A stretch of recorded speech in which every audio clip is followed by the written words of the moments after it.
in family practice, we see depression all the time. And it's manifested in so many different ways, as pure depression, as anxiety, as, physiological issues, fatigue, there's so many things. So I'm very familiar with depression, very. And yes, I have definitely gotten people off of antidepressant medicines with lifestyle. So first, you're not poisoning your body with chemicals that causes inflammation, which causes inflammation in your brain, which causes depression a lot of times. You're moving more, and there's lots of research that shows that exercise works as well or better than quite a few antidepressant medicines. So if I can get them to feel better by fueling their body better and moving more, then that helps their depression, and we can take them off medicines. And then there's, meditation and forgiveness and gratitude diaries. There's plenty of research that shows if you write the three things you're grateful for every day, in 2 weeks, your depression score will come down a little bit.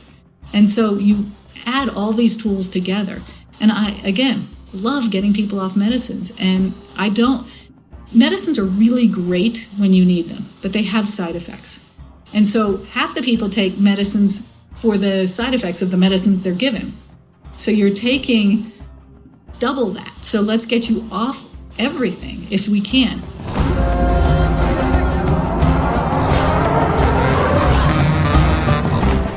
Welcome back to the Yogi Triathlete Podcast. We are Jess and BJ, and we're on a mission to create a better world. We believe this better world begins within each one of us. It lives in the purpose we unveil from being awake and ready. It's found in the bravery we act with to go after our dreams and to be better every day. It's found in the way we treat our bodies and minds as the temples they were meant to be, and the kindness that we share with the earth and each other. We're more powerful than we know, and when it comes to our health and the health of our planet, we have more power than we are led to believe. Our guest today is Dr. Kim Scheuer, board-certified family physician and lifestyle medicine doctor. Dr. Kim is a part of the plant-based telehealth family and is licensed to practice medicine in 20 states. After her personal wake-up call in 2011, she has seen firsthand the transformative effects of coming out of the fog and into a vibrant, whole foods, plant-based life. Over this past decade, she has shifted her focus from disease management to disease reversal with great success, and believes the small changes are what make the biggest impact. We're honored to have yet another esteemed plant-based physician on the mic for you today.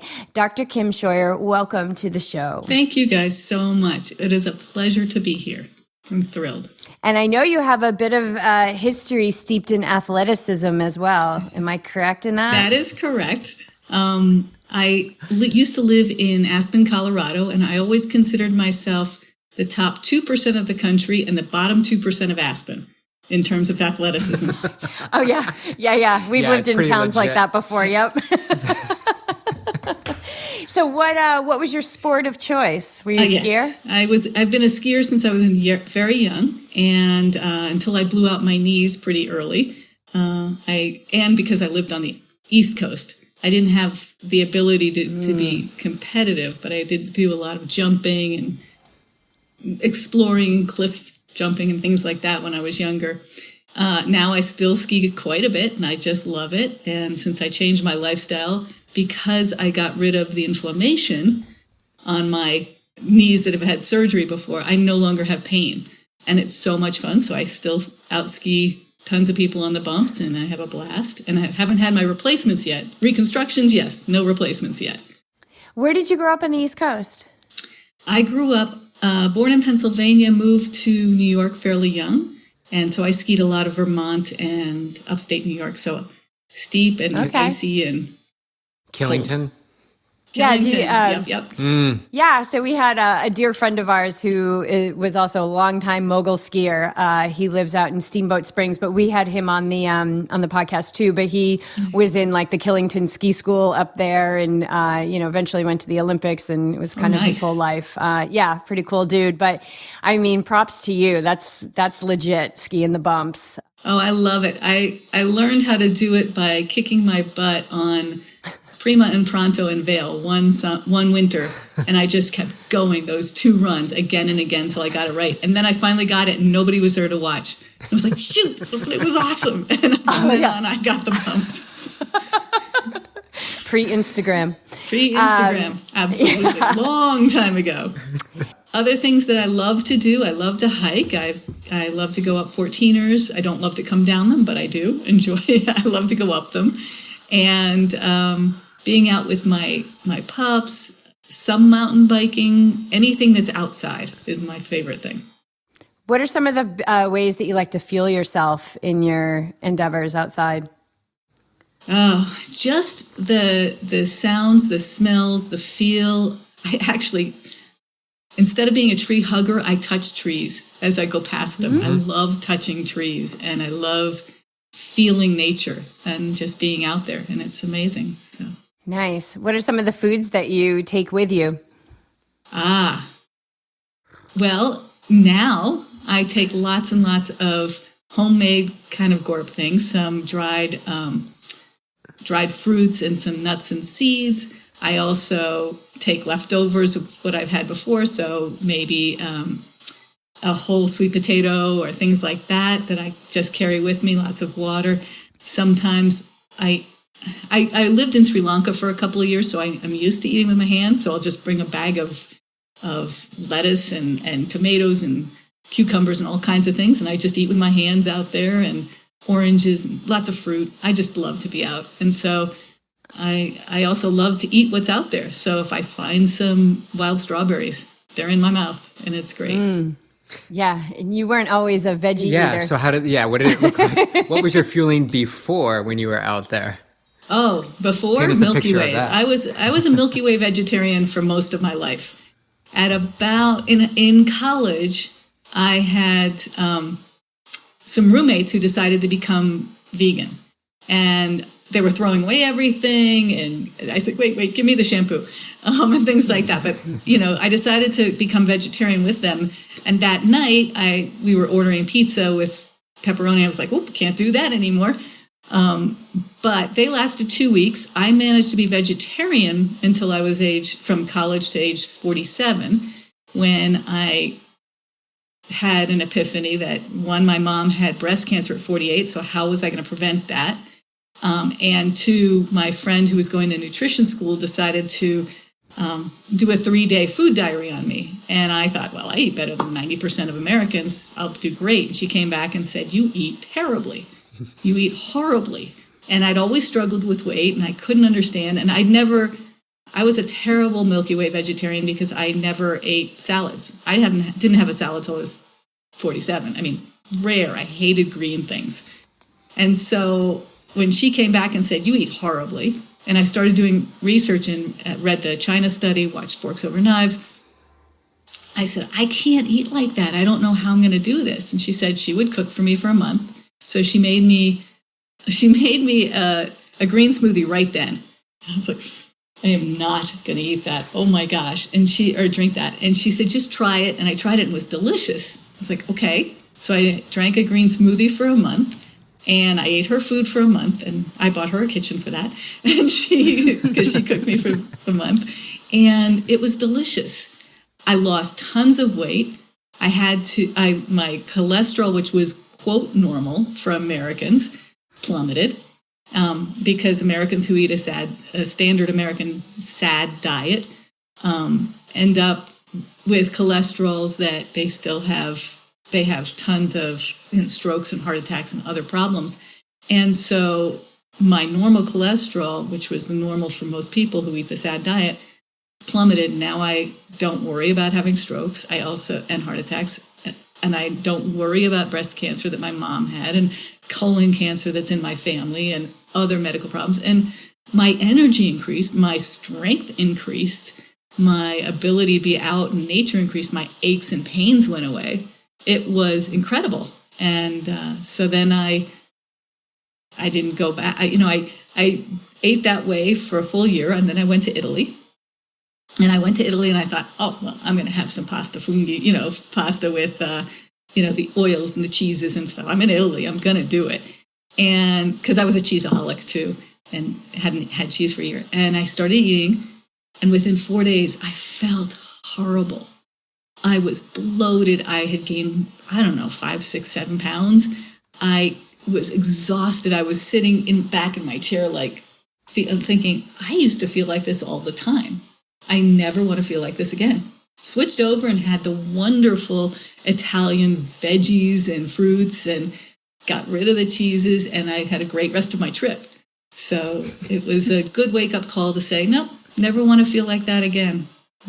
Yeah, I've had a similar moment of that. Like, wow, I don't ever want to put anything in my body that's going to cloud me. Like, I think that was, for me, I was also a cheeseaholic. And I mean, just, like I feel sick even thinking about eating like that sharp cheddar that I used to crave.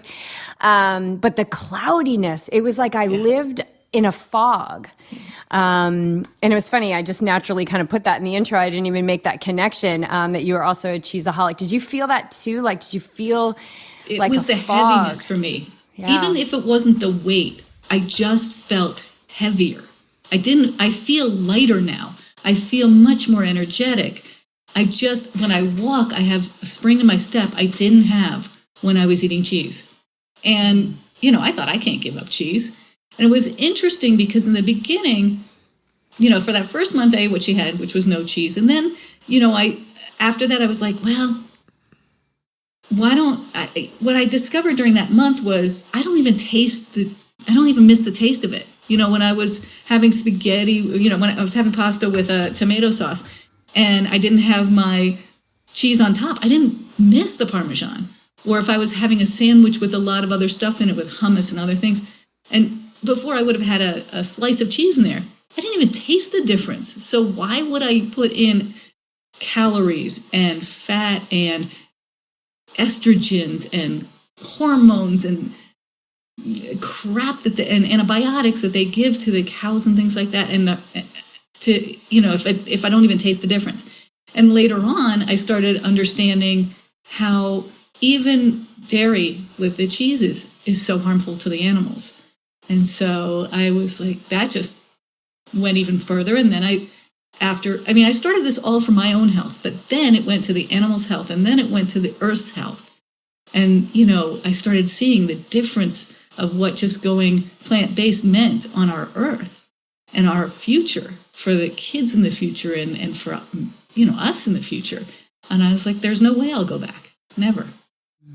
And you've talked about small changes, like you really focus on small changes. So yeah, I think it does start with yourself, right? And now look how it's expanded to the world, like this mission for the world. But it's really like an audit of yourself and seeing like, how can you change how you feel? And I think, and correct me if I'm wrong, like most people don't know that they don't feel good or they don't have the fog. And do they kind of expect that way that they feel to be just how they feel?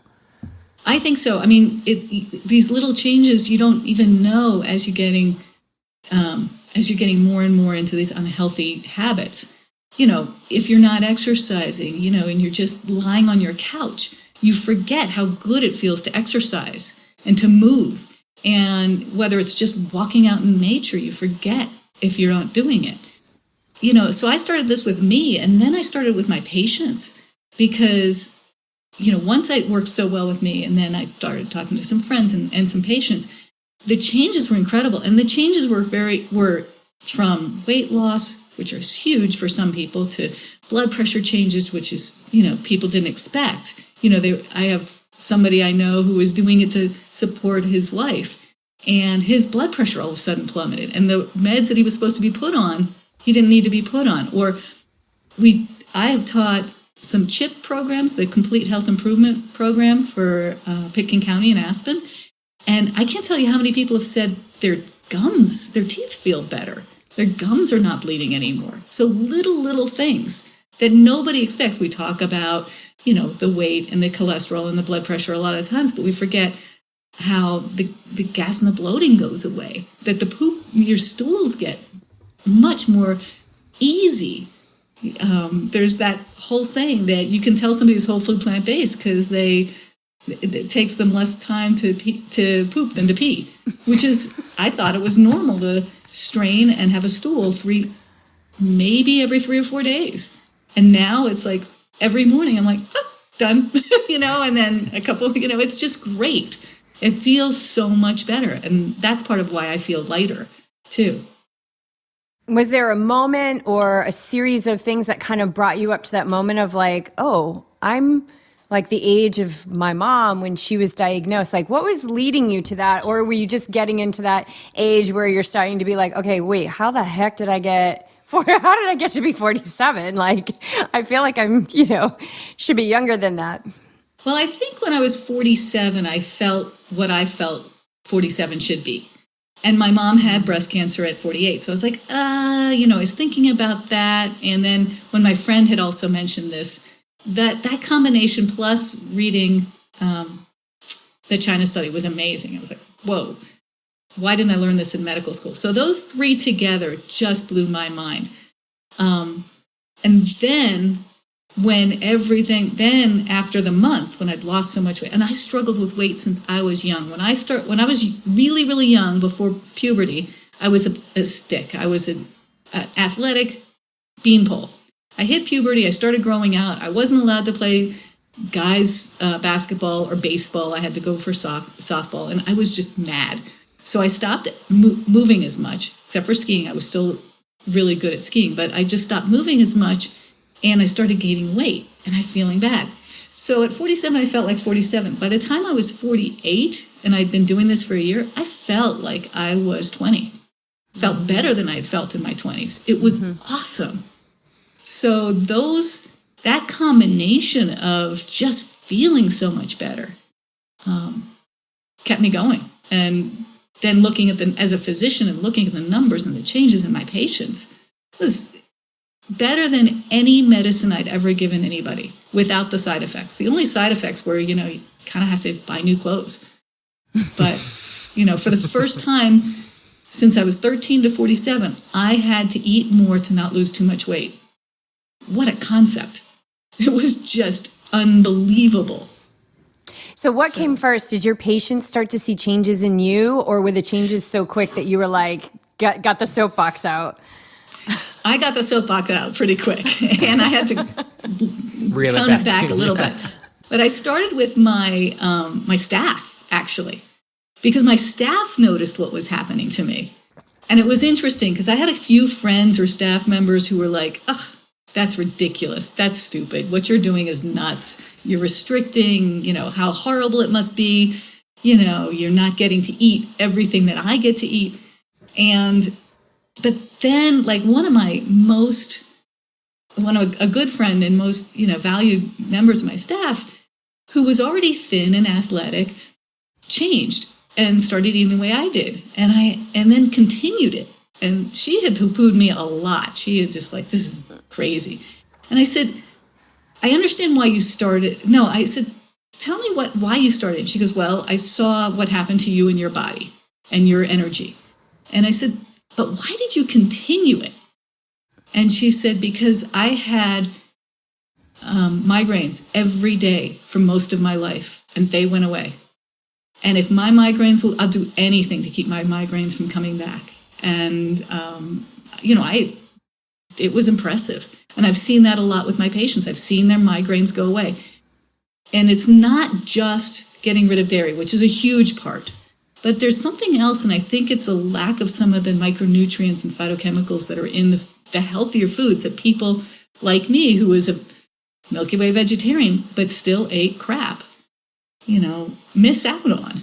And so that's, my staff started changing over. Then my patients started changing over, and I got crazy enthusiastic. I did research on it.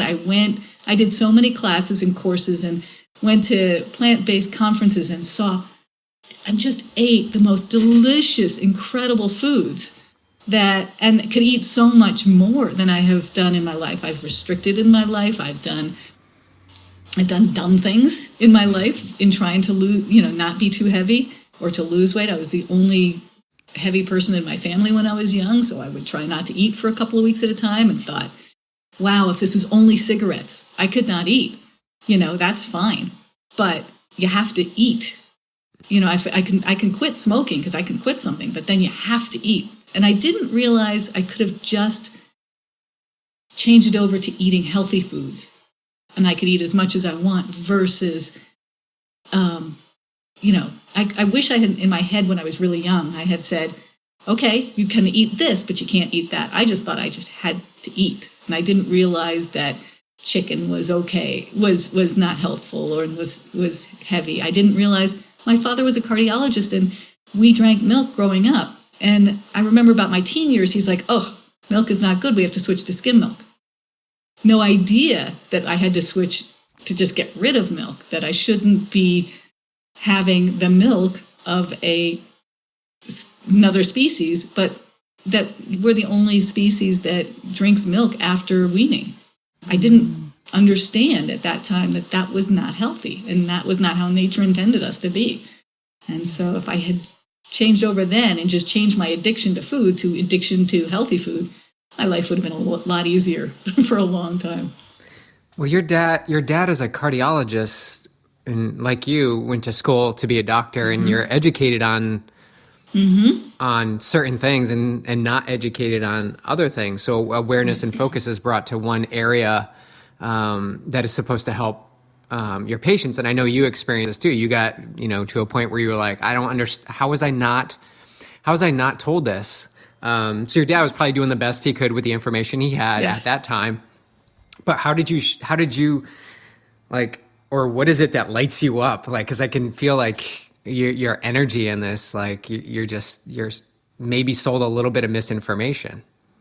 Oh, I was mad when I found out about this. And I realized that Dean Ornish had published a paper in 1997, I think, or somewhere in the 1990s. When I was in medical school in residency, that's when I should have learned this stuff, because his paper, Reversing Heart Disease, is amazing. So when I talked to my father, I said, what the heck? And he said, well, the research is out there, but I'm in my 80s. I'm not sure I'm going to be able to do this. If I was in my 40s, I'd do it. I'm like, it doesn't matter what age you are. I've had 90-year-olds change over and be clearer, be able to think better, be able to move better. And, I don't want to particularly live forever, but while I'm here, I want to live as healthfully as possible. I want to live every day as happy and healthfully as possible and not be dependent on drugs and be in the hospital and seeing doctors all the time. My greatest goal is to get people to not see me. And so that's what turns me on. That's what is my passion, is to actually teach other people how amazing this feels and amazing this is, so they can go out and enjoy life and avoid me and others. And my father did come around, especially after I went to a plant-based cardiology conference, and people he had trained, people who were his colleagues were there. I'm like, Dad, how come you're not here? And why is the American College of Cardiology president, Dr. Kim Williams, saying, you should do this, and you're not following that? And he did. He ended up switching over. So that was really nice. It was very fun. Was there any self-forgiveness that you had to offer yourself from practicing though? And again, it's like you had the information that you had. Yeah. And we believe that everybody's doing the best they can with the information they have, right? Regardless of what their behavior is or how they're acting or what it is that they're doing in their profession. But waking up to this and then kind of seeing the stream of patients that maybe you were managing their disease, did you have a bit of remorse and maybe a little anger at yourself? Absolutely. I had anger at others for not teaching me this so I could teach others. I had anger at myself for not looking at the information as well. But the problem is a lot of this information is in nutrition journals, and doctors don't usually read the nutrition journals. They read the medical journals. And in medical school, I had maybe an hour of teaching on nutrition, and it was how to give parental, which is IV nutrition, to people who couldn't be eating. And that's like, how much sodium do you put in, how much magnesium, how much potassium, and all that. So I never learned about any of this. And I remember a long time ago, people had talked about antioxidants and some of this, and I just wasn't ready to listen, or they weren't getting it to me the right way that I was listening. So I did have to forgive myself and learn. And so a plant-based diet is really important in general health. So is movement. And that's whether it's exercising or just walking. Walking is an amazing way to move, or gardening, or cleaning your house, or whatever. It is. Being out in nature is important. Forgiveness is incredibly important. So I had to learn to forgive myself for the mistakes I made, for the things I told my patients wrong, like telling my diabetic patients it's the sugar when it's not, it's intramyocellular fat. And I had to learn that while I was going through this process. It's accepting that I was given what I was given. I learned as best as I could at the time. Now I know better. And now I want to just spread it even more. And then helping my patients forgive themselves or forgive their doctors. Because I have many patients who come to me and like, why wasn't I told this? Why did I have to suffer for so long? And a lot of chronic disease is reversible. You want, no matter what, no matter who I have as a patient, this will help. Eating healthier, loving more, stressing less, moving more, all of that from Dr. Dean Ornish's work makes a difference. If you catch it early enough, you can reverse disease. If you catch it later, sometimes you have to stay on meds, but it prevents getting worse. So we just start from, okay, I know what you were taught before. Here's what I'm telling you now and what I want you to try, because what you were doing before wasn't working. And let's see how this works. And when it becomes so apparent to people, like, oh my gosh, this is amazing, I feel so much better, then they get mad. I'm like, no. You can't, you got to forgive others, you got to forgive yourself, and we got to move forward, because if you don't, you won't get fully healthy. So. And I think we all have had that to our own degree. I certainly did as I woke up to all of the things, right? So first I woke up to new energy levels, and I, by all means, classified as super healthy people, BJ and I, and going to the gym and doing all that stuff. But once you get that stuff out of your system and you realize like, oh, this is actually how I feel. And I've been clouding that through this nutrition that I'm putting in my body. Then of course you learn about the earth. Then of course you learn about the impact of, on the animals. And so I think to our own degree, like we go through that, having to have that self-forgiveness. Yeah. Do you have a method behind that or advice that you give to your patients as to how to do that? It depends on the patient. I mean, I generally start where the patient is, and it depends on what their background is, their history is. I have a huge toolbox that I can use now. So it depends on if they learn better by reading, if they learn better by watching YouTube videos, or if they learn better by movies. I inundate them with everything. But I tell them, for you, I would suggest going to this first, because I think the more information we have, the better it is. And the more positivity we have, the better it is, because we are all fighting against money and all the negativity that's out there. I mean, there's tons of misinformation about food every day. Is butter back? Is butter not back? You know, are carbs good or carbs bad? There's so much misinformation. And so I just say, you know, here's the information that's evidence-based, that's proven to work. Look at that. When you have questions, when you have people telling you you're doing things wrong, even if they're well-meaning, or you're getting too thin, or you're doing this, or you're doing that, you know, how are you getting your protein? How are you making sure you're feeding your child well? How are you, you know, where are you getting your, you know, where are you getting your nutrients from? Which they never ask about somebody who's going to McDonald's. They always ask about somebody who's decided to go plant-based. And so I'm just like, come back to me, talk to me. I will happily answer any question, because there are lots of subtleties to this. You do want to make sure you're getting your B12. You do want to make sure, which, you know, is in the soil, from microorganisms in the soil. And when you're plant-based, since we don't grow our veggies and eat it straight from the soil, we wash off everything. There's chemicals in the soil now.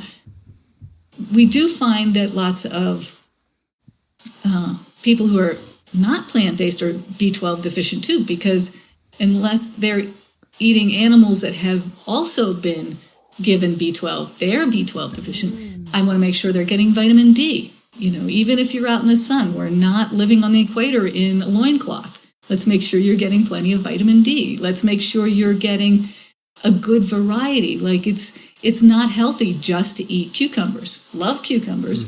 But if you only ate cucumbers, you're not getting enough of the variety of what you need. And so lots of people have questions about, well, this looks protein supplements. Well, they don't know that whey is a problem. They don't know that you really don't want to necessarily supplement protein unless there's specific reasons.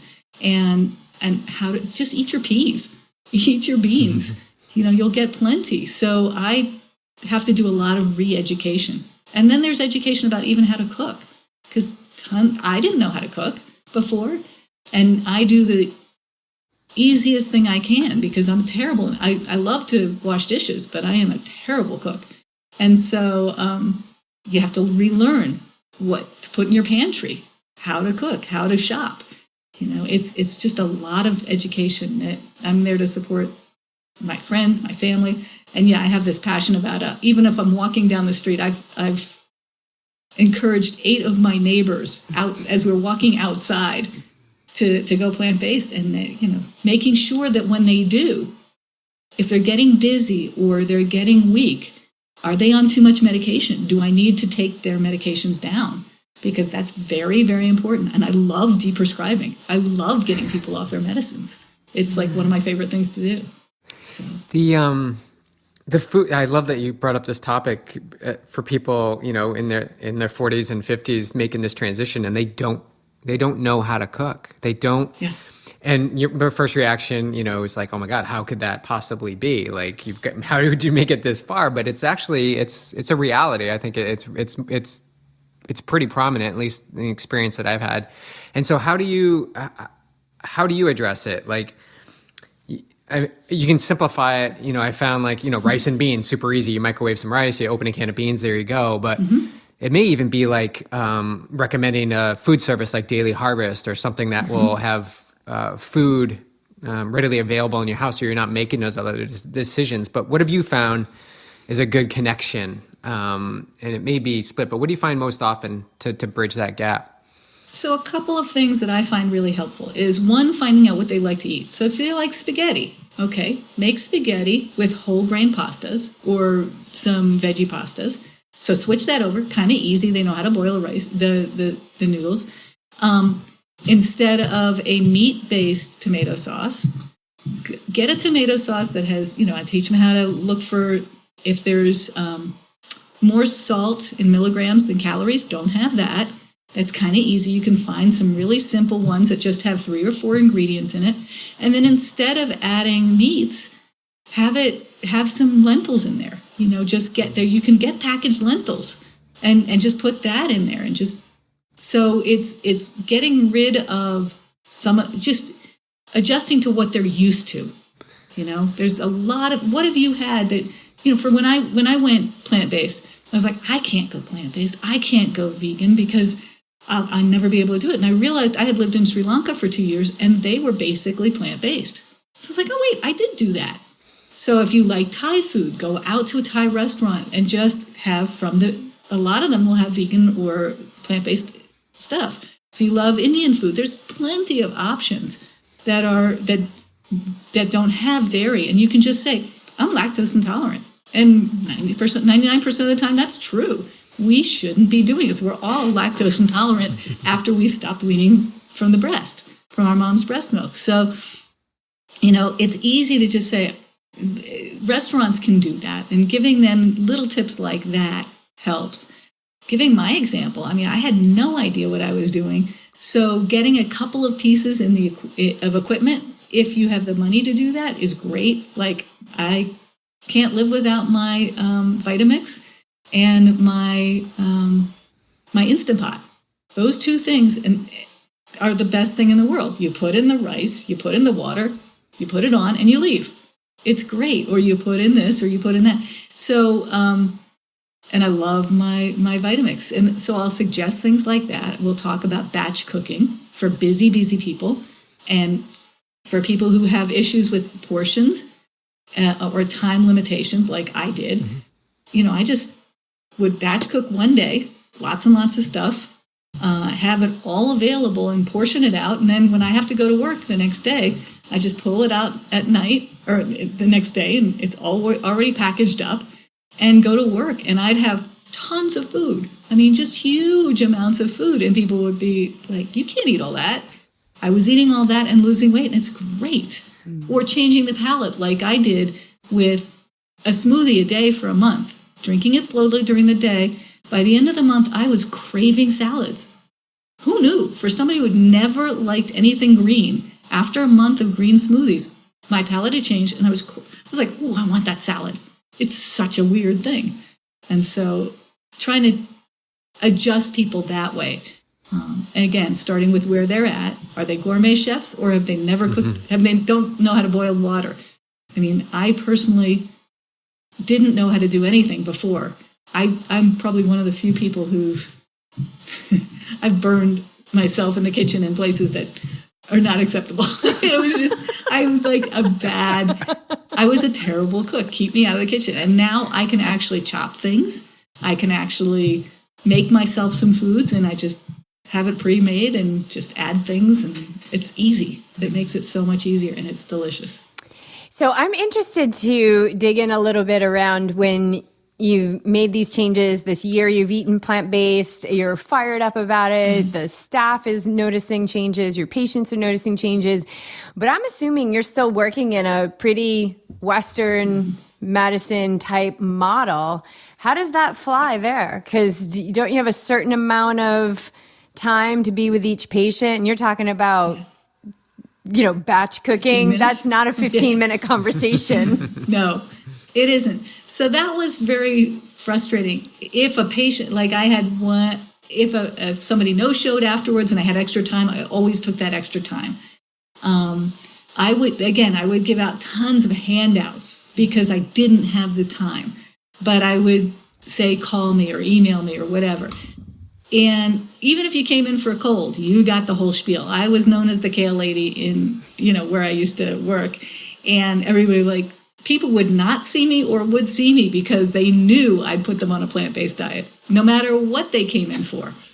And it was pretty fun. It was surprising that more people than I thought were receptive, and people I thought never would be receptive did it and got healthier, and it was amazing. So I never, ever took it for granted, but I used things like get on PCRM, get apps that are free. So nutritionfacts.org, PCRM, the 21-day vegan kickstart. I give them those tools to use on their own.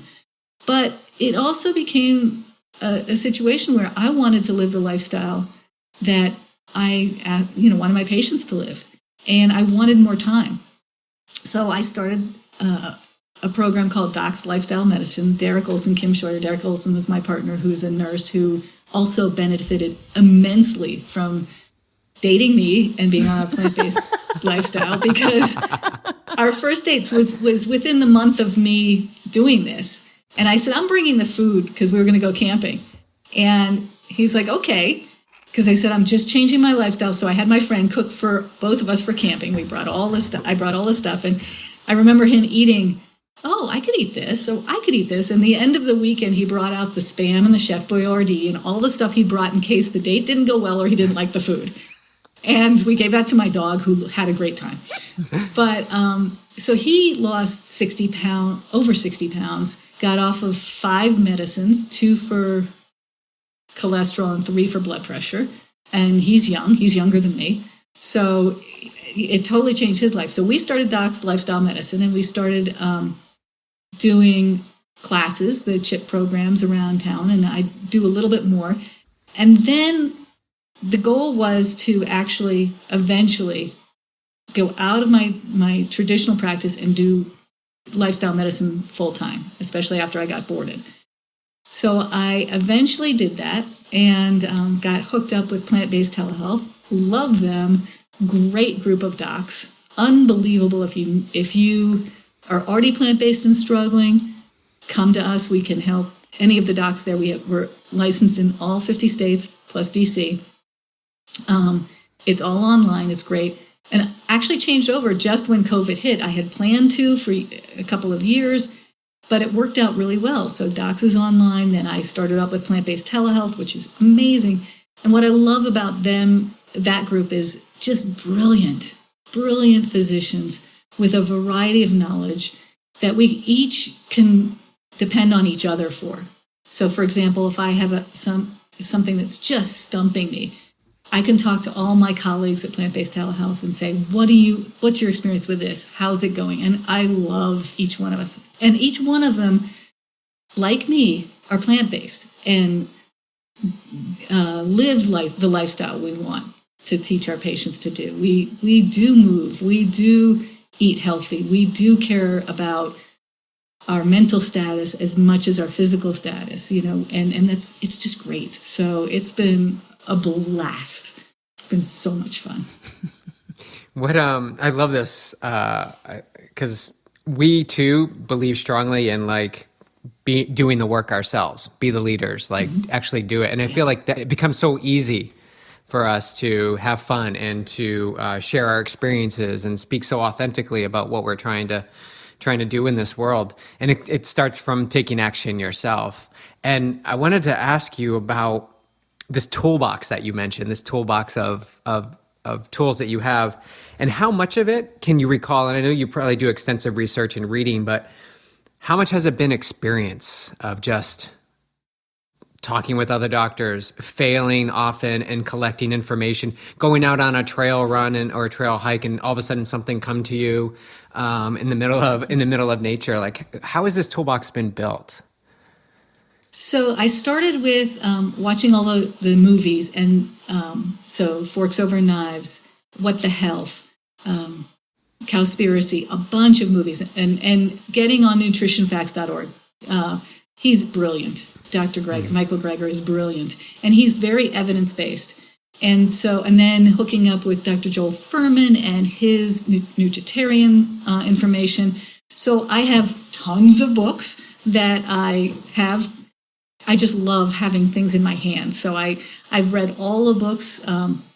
In fact, I was, just on Chef AJ recently, and I watched all her videos, but I hadn't read her book, and I just got her book, and I was like, oh my God, this is great. I'm giving it out to these patients and these patients. So, I have a curious mind, so I just go everywhere.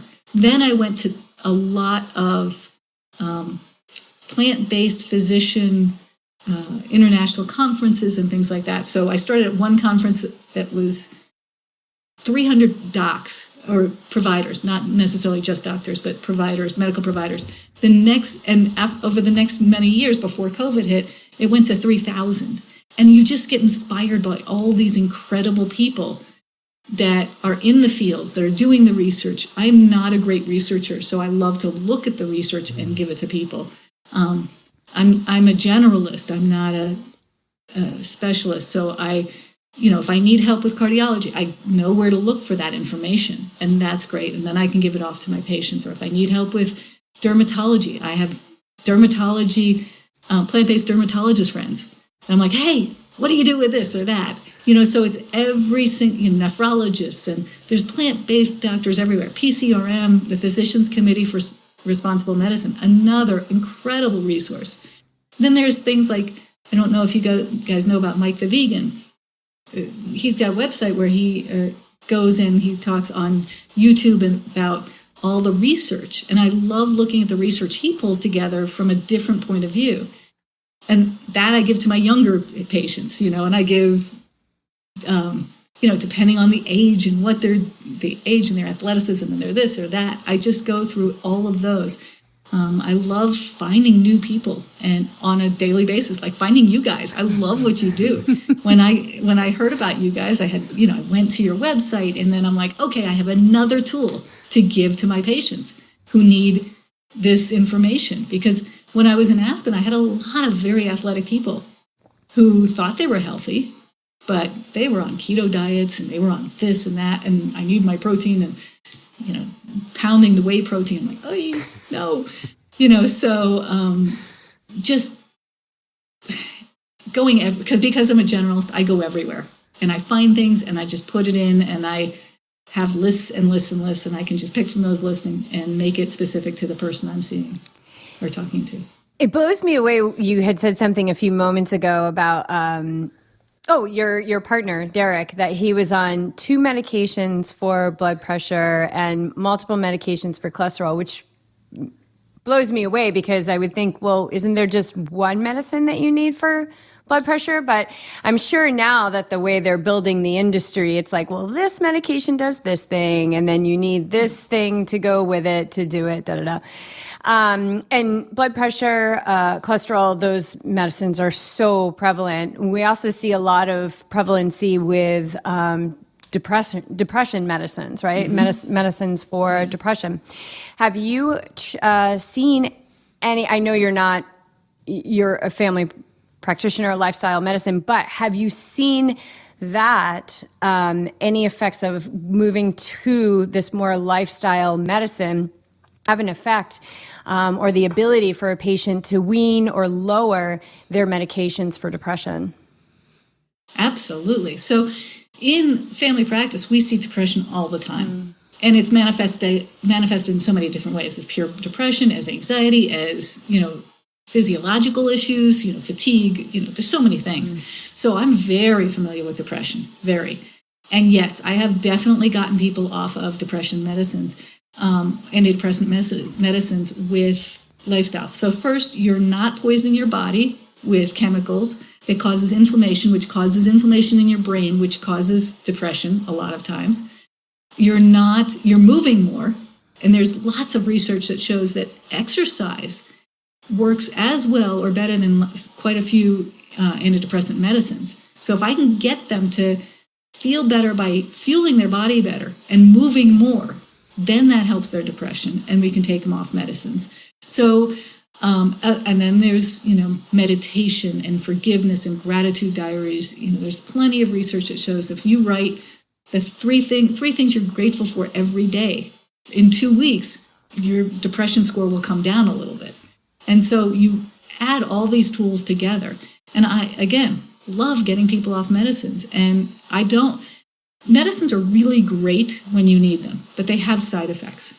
And so half the people take medicines for the side effects of the medicines they're given.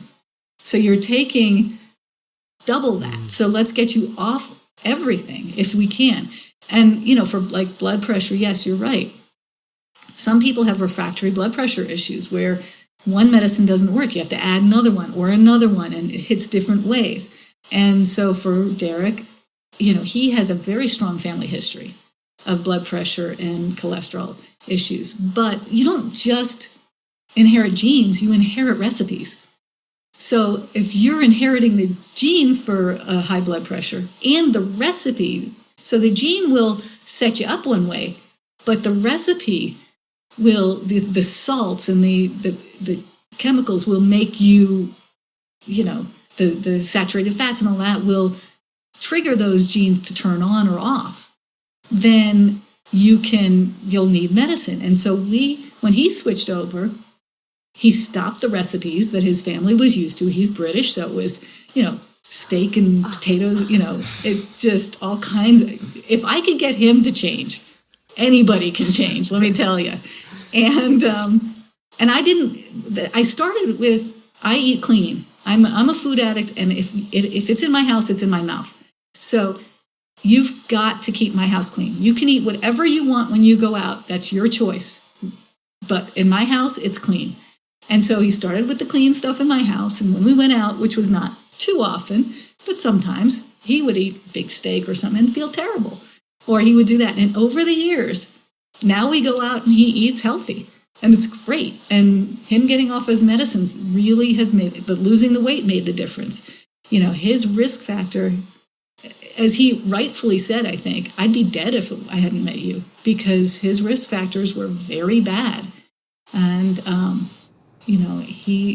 he's decreased his risk so much, and it's just awesome. And he doesn't spend the money that you spend on those medicines. He doesn't have the side effects of them, which is great.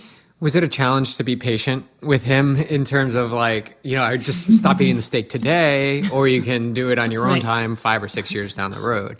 Like, how is your patience tested? It's very tested with my family and my friends who I see being unhealthy. And I just, because I'm empathetic, because I want them to be as healthy as they can be. With Derek, I wanted him to be as healthy as I could be. If I pushed too hard, it wouldn't have worked anyway. So I had to be, it's been a learning experience. It's just, you want so much when you find out what's so good for you to have other people feel this and be this. So it does. It's sad for me when I know a patient comes in and they're not changing, and I wish that they could or would, but it may not be their time yet. And I just have to forgive myself for not being perfect to be able to change them, and just know that I'm trying my best. So with Derek, it was hard to sit there and not say anything. Or the next day when he had the food hangover, or, things like that. Not say I told you so, but just time, enthusiasm, being a role model. So like you guys said, I think it's so important to go to a physician, going to a cardiologist who's overweight and obese and who tells you, you should lose weight is not the same as going to a cardiologist who is healthy and fit and says, here's a way, you should lose weight. Here's how I did it. It makes a difference, I think. And so it's the same as smoking before. Physicians who smoked wouldn't tell their patients not to smoke because they didn't think that they could quit. So why would they think their patients would quit? I know you can do it. It may take longer than I want, but you can do it, and so let's work together to get it done. What are some changes or some visions for the future that you're feeling really passionate that you would like to see in the medical model? Maybe in hospitals or in the, big pharma hospital relationships, or, some things that just you would really like to see reversed. Well, I love what PCRM does, and in trying to first change the foods in the hospital. I mean, I tried so hard in the hospital I used to work in to say, why are you giving people bacon? It's a class 1 carcinogen. It's the same as tobacco. If you're going to give them bacon, just put back the cigarette, vending machines. And it was very frustrating. So one, I'd like to just start with teaching medical students in medical school. And Dr. Barnard's doing that. And it's getting there. It's getting out there. It's so, like I said, before I went to a conference, 300 people, now 3,000, and they're having to stop, limit. I love that. It's becoming much more mainstream.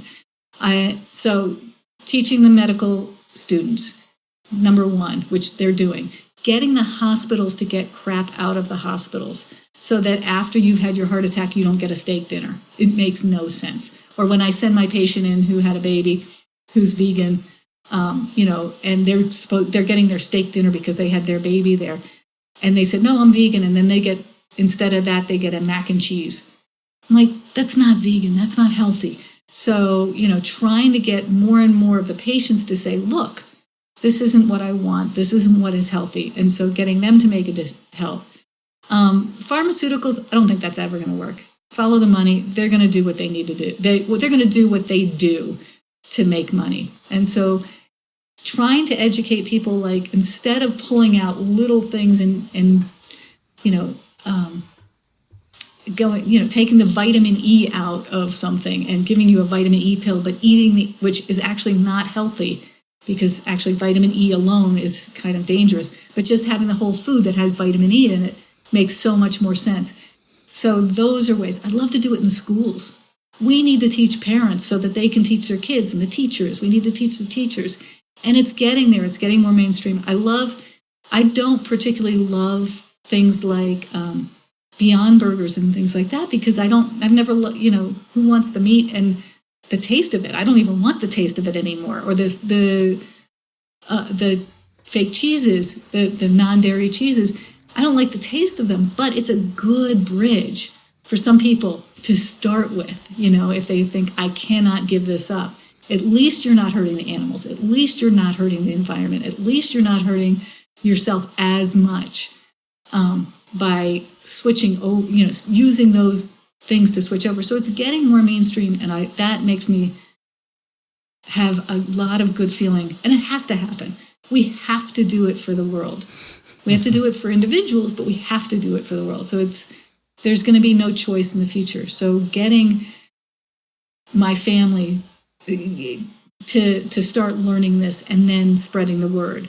I love the spreading the word. I mean, it's great that we're starting more and more. Like I worked on my neighbors, and now my neighbors' husbands and my neighbors' neighbors' neighbors. It's just great. Yeah. So I do have a lot of positive feeling. This is so much better than when before. I know I only started 10 years ago being healthier. But 20 years ago, if you were trying to eat healthy, it was tough. Now we've got to get it into the inner cities, into the food deserts. We have to get it, to just be normalized. That now I can go to a restaurant and say, I'm lactose intolerant. I don't want anything with dairy. They're getting that. Or I want a vegan meal. Or, can you make this without so much oil? Can you go light on the oil? I mean, it's now easier to be able to say that and do that. I've used that trick before, like I'm lactose intolerant, because sometimes they don't get it, like the vegan versus vegetarian. So I think that's really good advice for people. And the trickle effect that you're talking about is incredibly powerful. And one of the things that I love about the trickle effect is that we will never know just how far it goes, right? It just keeps going. And it eventually, like all the rivers flow back into the ocean, right? Like it's eventually all of that is going to flow into the masses. It is. And we're seeing it more and more. And just in the past, decade or so that we've been plant-based. And by the way, it's World Vegan Day. I realized that, right? Yeah.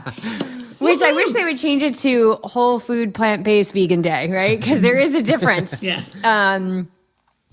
But just the changes that we've seen, but we still have to. I think the whole foods plant-based is such an important piece to nail home, and then. We can have those decadent cashew-based cheeses and things like that as, little treats now and again. But to have that as the staple of your diet, especially for us ex-cheeseaholics, it's no good. And so actually, speaking of that, real quick, before we wrap this up, I'm curious to know where you stand on like the oil piece. As far as eat the avocado or don't eat the avocado or do the avocado oil, like where are you with that? So absolutely no question about it. Have the whole food if you can. Have the avocado instead of the avocado oil, because if you're making oil, first of all, oil is 120 calories per tablespoon of pure fat. You've taken out the fiber. You've taken out many of the micronutrients. So even though there's some health benefit, it's very little. Very, very little comparatively. So have the avocado, use the whole thing. Then you get everything. Oil has, if you're looking at calorie density for people who need to lose weight, it's horrible how hidden that is. If you have a salad that's beautiful and healthy with 400 calories, and then you add a tablespoon of oil in whatever way you do, that's 800 calories right there. That you didn't need. And so you can just take that out and have a nut-based if you want to, which has oil in it, but it's nut-based. It has all the fiber and everything else in there if you want it.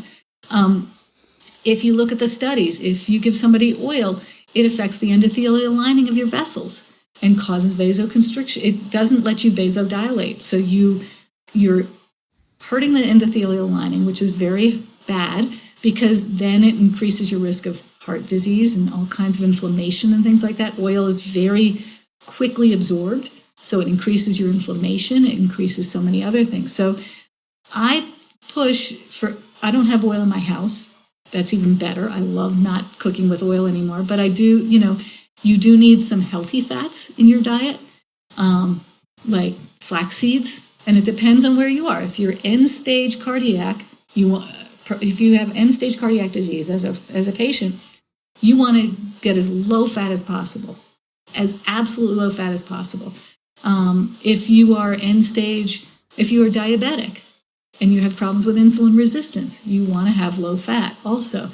If you are a huge athlete, then have your fats from healthy foods, nuts and seeds and avocados. And, we need some of that. We need some fats to absorb the fat-soluble vitamins like A, D, E, and K. So you need a little bit, and everything already has some fat in it too. So I definitely push away from oils for myself, for my patients.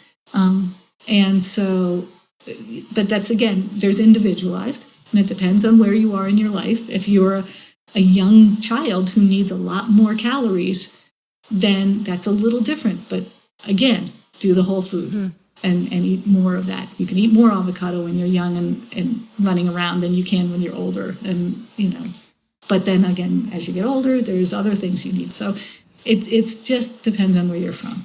And that's the same with the nuts and seeds. There's a lot of questions about whether to do that or not.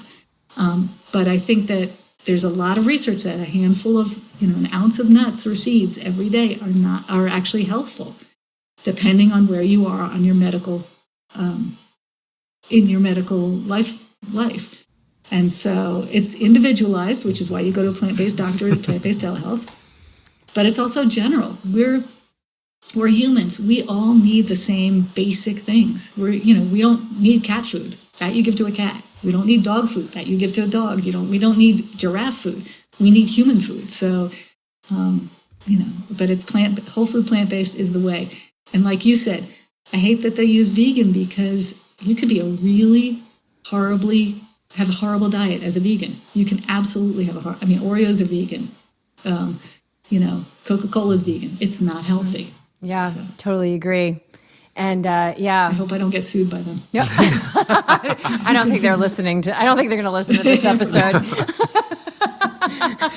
Although I do know that these companies are starting to feel a little threatened by this movement for sure. Mm-hmm. But they're smart. They know how to run a business, and we're seeing it more and more that they're investing and they're buying into this stuff. So, Dr. Scheuer, thank you so much for being on the show today. We really appreciate it. And how can people get a hold of you, book an appointment with you, and get more of you? Excellent. So go to plantbasedtelehealth.com, and all you have to do is there's a place where you can see how you can find a doctor who has who has a license in your state. Like you said, I have 20 states. I can't memorize them and give them all out, but if you put which state you're in, whether you're Medicare or not, then it'll tell you if you can see us and which doctors, and then pick me or any one of my wonderful colleagues. They're awesome. There's information about each of us there.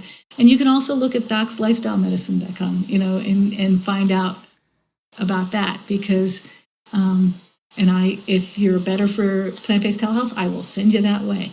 It's great. You've got some really cool health improvement packages on the Doc's website. I was checking that out. So, and we know that not only have some of our listeners worked with the plant-based telehealth docs, but so far, at least we know, too. One of our athletes has worked as well, which is just so amazing, right? Oh my gosh, the trickle effect from a conversation is going to benefit somebody's health and maybe help them learn how to cook and, not just live a longer life, but live a better life, live the demonstration. Absolutely. And for people, I tend to give out a lot of free stuff. So go to the resources page on Doc's Lifestyle Medicine, because there's some resources on there. If you want to just see if you're interested or dabble, go there, and there's lots of free information out there now. And, but a lot of people need a little extra help, and we're here for you. Yeah, I agree. And thank you so much for all that you do. So grateful you found your way, and you're one of the top tier docs out there changing the game. Thank you. And to you guys too, thanks for what you do. It's just, let's spread the word. Yeah, let's do it. Thank you guys.